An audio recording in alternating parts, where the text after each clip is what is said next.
নমস্কাৰ সকলোকে শুভ দুপৰীয়া জনাই অন্য এটা ভিডিঅ'লৈ মই আকৌ আহিলোঁ। ভিডিঅ'টো শেষলৈকে চাব, ভাল পালে লাইক কমেণ্ট কৰিবলৈ নাপাহৰিব।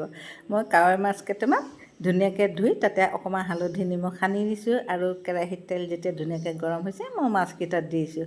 অইন চাইডে মই অকণমান বিলাহী অলপ বেছি লৈছোঁ, বেছি লৈ পেলাই ধুনীয়াকৈ অকণমান পেষ্ট কৰি লৈছোঁ আৰু মাছকেইটা এটা চাইডে ধুনীয়াকৈ যেতিয়া মানে ভজা হৈছে মই লুটিয়াই পেলাই ইটো চাইডো মই ধুনীয়াকৈ লুটিয়াই দিছোঁ আৰু অইন চাইডে আদা জলকীয়া আৰু পিঁয়াজ অকণ নহৰু ধুনীয়াকৈ কাটি ৰাখিছোঁ আৰু মিক্সি বাতিটো বিলাহীখিনি পেষ্ট কৰাখিনি উলিয়াই ল'লোঁ। উলিয়াই পেলাই তাতে মই আকৌ আদা নহৰু আৰু জলকীয়াখিনি ধুনীয়াকৈ পেষ্ট কৰি লৈছোঁ আৰু অইন চাইডে মোৰ মাছখিনিও ধুনীয়াকৈ ভজা হৈ গৈছে।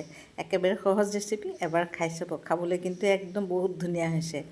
মানে এবাৰ খালে খাই থাকিব মন যাব। আৰু মাছখিনি ধুনীয়াকৈ এটা চাইডে ৰাখি দিছোঁ আৰু যিখিনি তেল থাকিলে সেইখিনিতে মই লম্বা লম্বাকৈ আলু কাটি লৈছোঁ, কাৰণ মাছত আলু নিদিলে খাবলৈ ভাল নালাগে। সেইকাৰণে ধুনীয়াকৈ আলু কাটি পেলাই তাতে অকণমান নিমখ আৰু হালধি দি ধুনীয়াকৈ মই ৰঙচুৱাকৈ ভাজি লৈছোঁ আৰু ভজাৰ পিছত যেতিয়া হৈ গ'ল এখন থাললৈ মই নমাই আহিছোঁ আৰু যিখিনি কেৰাহীত তেল থাকিলে তাতে গোটা জিৰা কেইটামান দি দিছোঁ আৰু মই যে কৈছিলোঁ মিহিকৈ কাটি ৰাখিছিলোঁ পিঁয়াজখিনি তাতে দি দিছোঁ।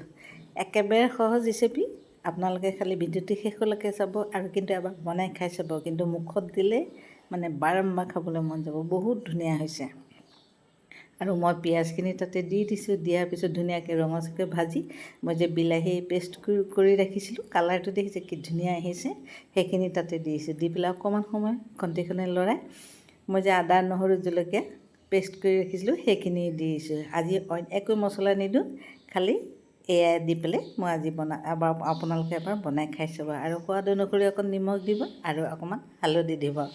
ইমানেই আজি মছলা হিচাপে ধুনীয়াকৈ ভাজি থাকিব।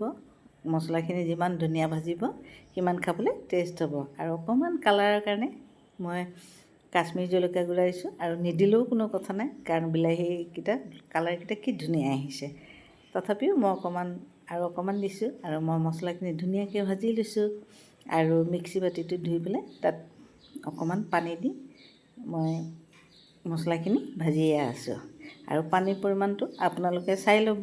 মই অকণমান বেছি অলপ গ্ৰেভি টাইপৰ কৰিম, বেছি পানী নিদিওঁ আৰু মই যেতিয়া ধুনীয়াকৈ অকণমান গৰম হৈছে মই ভাজি ৰখা আলুখিনি তাতে দি আহিছোঁ আৰু দেখোঁতে খাবলৈ মন গৈছে, নহয়নে বাৰু? ইমান ধুনীয়া হৈছে, আপোনালোকে এবাৰ খাই চাব। তাৰপিছতে মই ধুনীয়াকৈ আলুখিনি দি পেলাই তাতে মই ভাজাৰ পিছত আকৌ আৰু অকণমান পানী দি আহিছোঁ।